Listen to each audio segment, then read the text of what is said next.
All right, so Alex, you had a question about how I mounted the steering wheel and everything else in the system. And the first thing I did was I decided what piece of my Obutto cockpit to mount it to.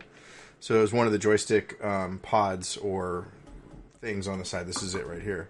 I'll pull it out in just a second so you can see it. And then I went to the Fanatec website and pulled down their template for the base and printed it out, made sure that it matched it to the bottom of the shifter, and then taped it on and then screwed two of the holes, not four of them, just two. And I screwed the first one in and then verified, and then dotted the second one and verified, and then drilled it through, and that seemed to work just fine. Now keep in mind, these holes that you drill can be bigger than the actual screws you're going to be using. You'll use some washers.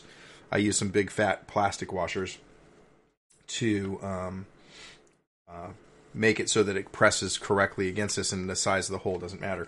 So this is what the little template looks like.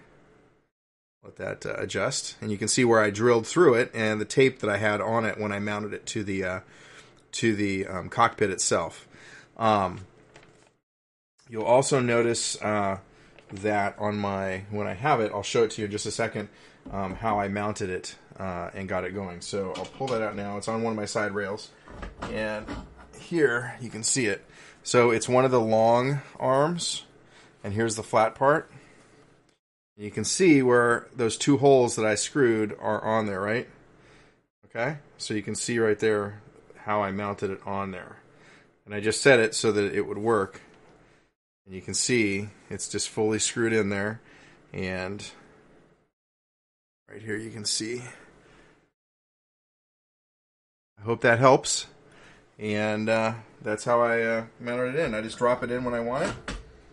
And tighten it up just like this.